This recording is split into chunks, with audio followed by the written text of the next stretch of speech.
जय श्री राधे। पूज्य श्री सद्गुरुदेव भगवान के चरणों में प्रणाम। भागवत नवनीत पुस्तक से पूज्य श्री डोंगरे जी महाराज कहते हैं, तृतीय स्कंध में विदुर जी का गृह त्याग। राजा परीक्षित ने सुंदर प्रश्न किया है कि विदुर जी तो महान वैष्णव हैं, जिसको अंदर से भक्ति का रंग लगा है। वह जहाँ बैठ करके ध्यान करता है, जप करता है, वह भूमि तीर्थ हो जाती है। सबसे बड़ा तीर्थ कौन है? अपने मन को सर्वकाल शुद्ध रखना ही महान तीर्थ है। मन में खराब विचार आए नहीं। मन को सर्वकाल जो पवित्र रखता है वही महान तीर्थ है। तुलसी जब मन शुद्ध भयो, तब तीर्थ तीर गयो न गयो।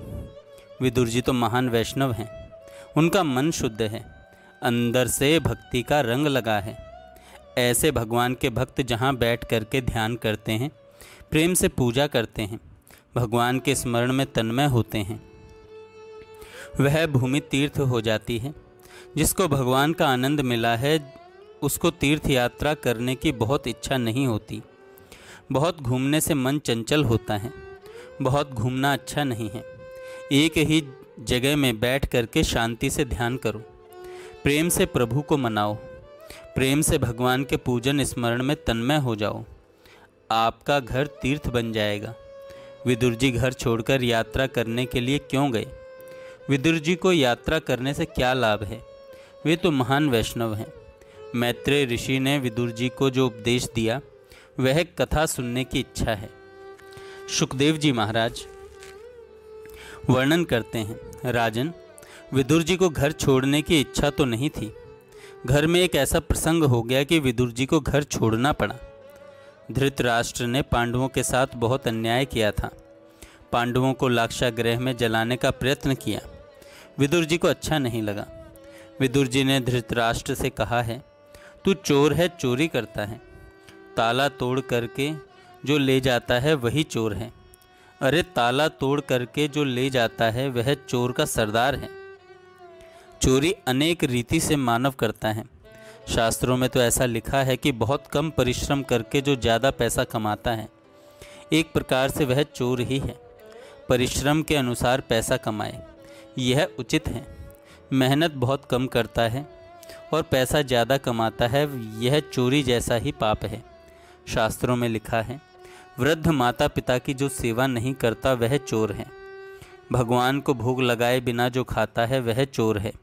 अग्नि में होम करता नहीं है और अन्न खाता है वह चोर है। अग्नि के आधार से रसोई होती है। अग्नि के आधार से खाया हुआ पचता है। विचार करना, मेरा नंबर कहीं चोर में आता है? मैं कैसा हूँ? मानव अनेक रीति से चोरी करता है। धृतराष्ट्र को विदुर जी ने कहा है, तू चोर है, तेरी दानत बिगड़ गई है। राष्ट्र शब्द का अर्थ होता है संपत्ति। दूसरे का धन जो पचाता है, हड़प करता है, वह चोर है। बिना मेहनत, बिना परिश्रम जो दूसरे का धन लेता है वह चोरी करता है। आधा राज्य पांडवों का है। संत सभी में सद्भाव रखते हैं, किंतु धृतराष्ट्र ऐसा दुष्ट है कि धृतराष्ट्र के लिए संतों में भी सद्भाव रहा नहीं। गीता जी के आरंभ में धृतराष्ट्र उवाच में ऐसा पाठ आता है कि धर्म क्षेत्रे कुरुक्षेत्रे संवेता युयुत्सव मामका पांडवाश्चैव किम कुर्वत संजय। गीता जी का आरंभ धृतराष्ट्र करता है। भगवान श्री शंकराचार्य स्वामी को अच्छा नहीं लगा एक दुष्ट पापी जीव गीता शास्त्र का आरंभ करे। श्री शंकर स्वामी ने गीता जी का आरंभ दूसरे अध्याय के 11वें श्लोक से माना है। भगवान श्री कृष्ण बोलते हैं, वहाँ से गीता शास्त्र का आरंभ माना है।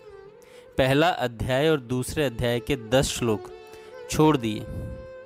जो धृतराष्ट्र बोलता है उसकी व्याख्या मैं क्या करूं? धृतराष्ट्र दुष्ट है, पापी है। धृतराष्ट्र दुष्ट है, पापी है, चोर है, अति पापी है। विदुर जी ने धृतराष्ट्र को कहा है, आधा राज्य पांडवों को दे देना चाहिए। तो आधा राज्य पांडवों को नहीं देगा तब मैं घर में नहीं रहूँगा। धृतराष्ट्र ने कहा, तुझे जहाँ जाना हो वहाँ जा। अब आइए आगे सुनते हैं विदुर दंपत्ति की दिनचर्या। विदुर जी ने घर छोड़ दिया। धृतराष्ट्र के भाई हैं, हस्तिनापुर में गंगा किनारे छोटी सी एक झोपड़ी में विदुर जी पत्नी के साथ भक्ति करते हैं।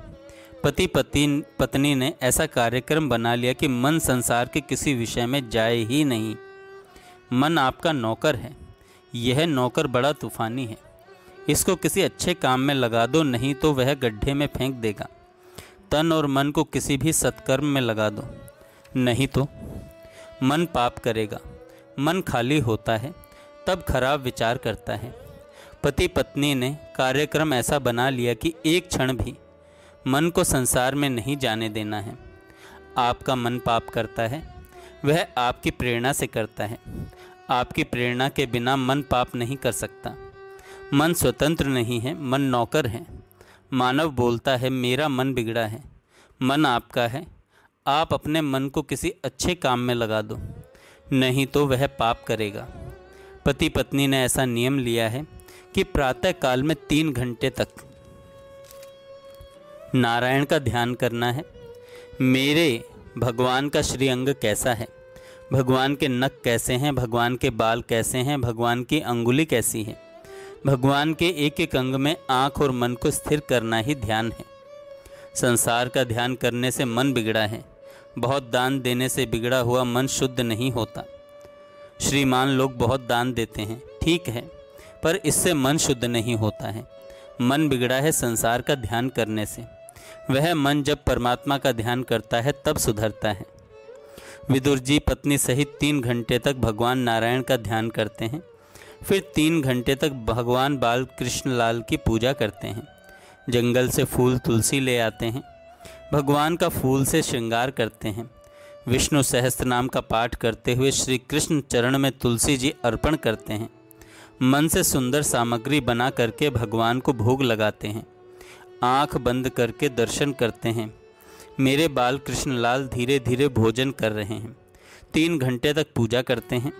पूजा करने के बाद 3 घंटे तक विदुर जी भगवान को प्रसन्न करने के लिए हरे कृष्ण कृष्ण कृष्ण हरे हरे, हरे राम राम राम हरे हरे कीर्तन करते हैं। कीर्तन होने के बाद भगवान के सन्मुख विदुर जी कथा करते हैं। भगवान की कथा भगवान को सुनाते हैं। मेरे भगवान श्रोता हैं और मैं वक्ता हूँ। भगवान के सन्मुख कथा करते हैं। भगवान की कथा भगवान को सुनाते हैं। मेरे भगवान श्रोता हैं और मैं वक्ता हूँ। भगवान के सन्मुख कथा करते हैं। कथा कीर्तन पूजा जप ध्यान दिन भर सत्कर्म करते हैं। मन को पाप करने का समय ही नहीं मिलता है। मानव जब मन को पाप करने का अवसर देता है तभी पाप होता है। 1 मिनट भी मन को पाप करने का अवसर देना ही नहीं है। एक बार मन को पाप करने की आप छूट देंगे, मन फिर मांगेगा। फिर तो मन को पाप करने में मज़ा आएगा। मन में पाप घर करेगा, फिर पाप नहीं छूटेगा। अपने मन को आपको ही संभालना है। पति पत्नी ने कार्यक्रम ऐसा बना लिया कि 1 मिनट भी मन को संसार में नहीं जाने देना है। पांडव वन में भक्ति करते हैं। विदुर जी हस्तिनापुर में गंगा के किनारे झोपड़ी में रहकर भक्ति करते हैं। धृतराष्ट्र ने जब सुना है कि मेरा भाई विदुर गंगा किनारे रह रहा है, घर से 1 पैसा भी उसने लिया नहीं। अगर वह भीख मांगने को जाए तो जगत में मेरी अपकीर्ति होगी। मेरा भाई है। गाड़ी में सब कुछ भरा और धृतराष्ट्र ने सेवकों को आज्ञा दी, विदुर को अन्न दे आओ, वस्तु दो, कपड़ा दो, उसको अड़चन पड़े नहीं, वह मेरा भाई है। धृतराष्ट्र के सेवक सब गाड़ी में भरकर ले आए हैं। विदुर जी से कहा, आपके भाई ने यह सब दिया है। विदुर जी को पापी धृतराष्ट्र का अन्न लेने की इच्छा नहीं है। पत्नी की परीक्षा की। पत्नी से कहते हैं, मेरे भाई ने भेजा है, घर में रखो। पत्नी ने कहा, ये अन्न पेट में जाएगा तो मन बिगड़ जाएगा, भक्ति नहीं होगी। हम घर छोड़कर गंगा किनारे भक्ति करने के लिए आए हैं। आज तक बहुत खाया है, खाने से कहाँ शांति मिली है। गंगा किनारे हम खाने के लिए नहीं आए हैं, भक्ति करने के लिए आए हैं। किंतु लोग घर छोड़कर गंगा किनारे भक्ति करने के लिए तो जाते हैं। वहाँ जाने पर उन्हें घर बहुत याद आता है। घर को पत्र लिखते हैं, 1 अचार की बरनी भेज देना। अरे तुम्हें अचार खाना था तो घर छोड़ कर के यहाँ आए क्यों हो। जिसको सादा भोजन भाता है वही भक्ति कर सकता है। विदुर जी को पत्नी ने कहा, ये अन्न पेट में जाएगा तो मन बिगड़ेगा। विदुर जी पत्नी को समझाते हैं कि भोजन करना भी भक्ति है। भोजन न करने से शरीर दुर्बल हो जाएगा, भक्ति नहीं होगी। भगवान को भोग लगाएंगे, भोजन करेंगे, क्या हर्ज है। विदुर पत्नी ने कहा, यह अन्न पेट में जाएगा तो मन बहुत बिगड़ेगा। अन्न दोष भक्ति में विघ्न करता है, अन्न दोष मन को बिगाड़ता है। विदुर जी ने कहा, मेरी वृद्धावस्था है, अब मैं पैसे के लिए प्रवृत्ति नहीं कर सकता। भूख लगेगी तो तू क्या खाएगी। विदुर जी की पत्नी ने कहा, दिन भर भक्ति करूंगी, जब अतिशय भूख लगेगी तो 2-4 टिक्कड़ बनाऊंगी। आप 2 टिक्कड़ खाना, मैं 2 टिक्कड़ खाऊंगी। आज तक तो बहुत खाया है, अतिशय भूख लगी है, तब जो कुछ मिलता है वह अमृत से भी मधुर लगता है। दिन भर भक्ति करेंगे, दिन भर भक्ति करेंगे। 2 टिक्कड़ आप खाओ, 2 टिक्कड़ मैं खाऊं। गंगा किनारे तिन्नाजी भाजी होती है, वह ले आएंगे, भगवान को भोग लगाएंगे। जिसको सादा भोजन भाता है उसी को भक्ति का आनंद मिलता है। जिसका भोजन नीरस है उसी को भक्ति का रस मिलता है। जिसका भोजन बहुत सरस है उसका भजन नीरस हो जाता है। आज तक बहुत खाया है, खाने से शांति नहीं मिलती है, जीभ को मन को समझाने से शांति मिलती है। पति पत्नी ने ऐसा निश्चय किया है। धृतराष्ट्र का अन्न लेते नहीं हैं। पांडव वन में भक्ति करते हैं और विदुर जी गंगा जी के किनारे निरंतर भक्ति करते हैं। जय श्री राधे। आगे हम कल सुनेंगे।